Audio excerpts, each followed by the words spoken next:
Weston, so it's opening day. Pretty big day.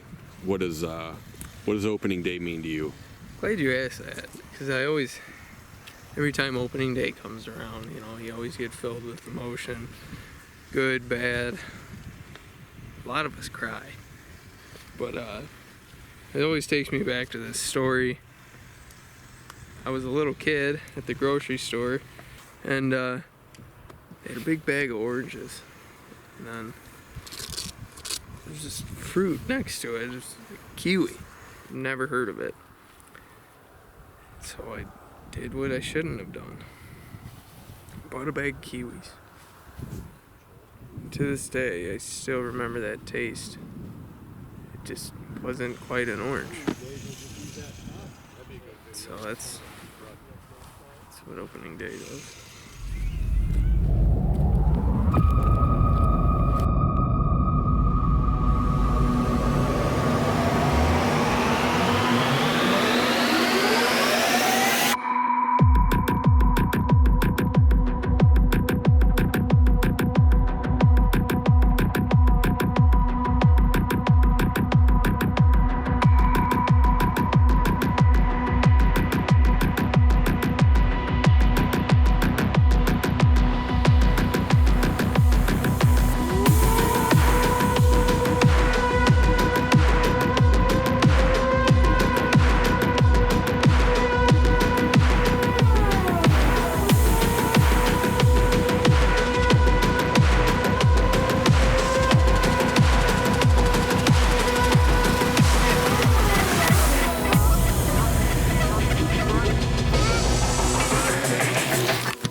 So, when you're setting up a blind, what goes through your mind? What's your steps? Well, first you just try to get out of it if you can. Why do you always go for like the endangered, protected brush that you see? Well, our neighbor, actually, he's the one that told us about it, this Jamaican wildweed. I can't remember what preserve that he works for, but he kind of manages it, this and that. You first got to find that protected Jamaican wildweed. It used to be on the endangered list, but it grows back, so we don't really worry about that. And so he had, it was growing alongside his house there. We were looking over there, and it blends in with pretty much every surrounding in that. So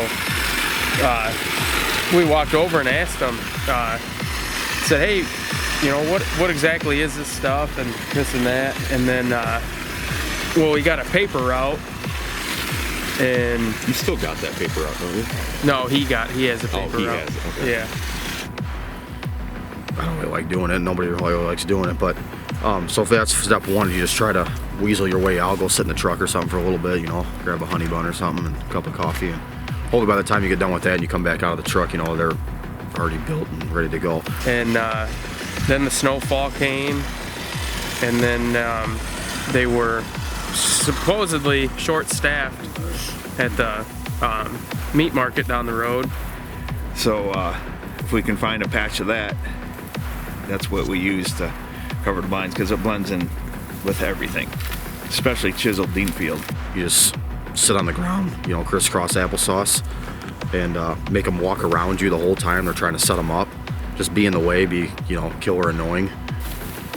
When his oldest boy graduated, there was a flood, so he had to move in with the aunt, and then got a job at that meat market. Takes about 5 years to get all your credentials and stuff, but it's worth it, because then you can cut it anywhere. You can go into the, you know, conservation areas, the protected areas. It's really thick in there, and that's where you cut it. So there were no buses on the road, of course, and trying to find someone to babysit the other one,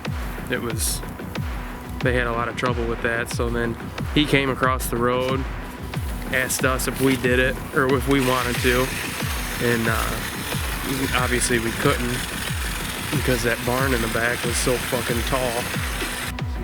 See that spot right here? Let's cut one more hand. There's one here. He knew, if God forbid, if there was ever a tornado, that the pool would not fucking stand a chance. So they closed that, they filled it with grout, and all the neighbor kids had come over constantly. So he just left a tarp on it to keep them out of it.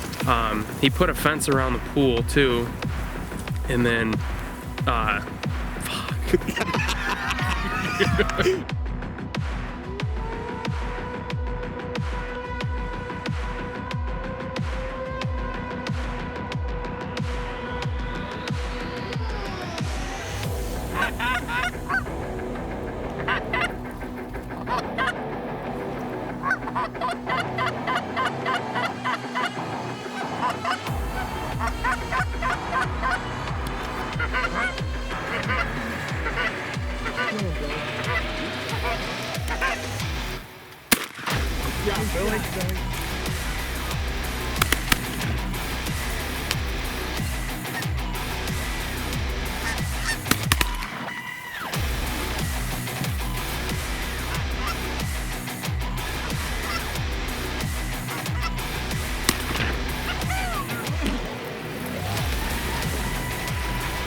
Going with that big mark. Yeah. Hit him with that fucking tuna pick.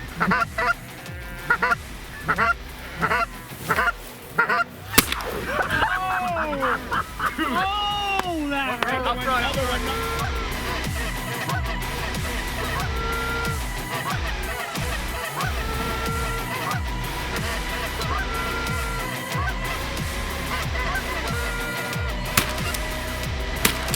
There you go.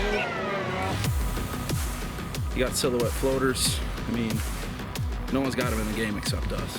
That's a good thing. I don't want to pull too hard. Whatever you gotta do.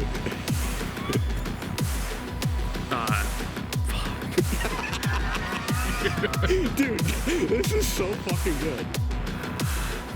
I can't stand here no more.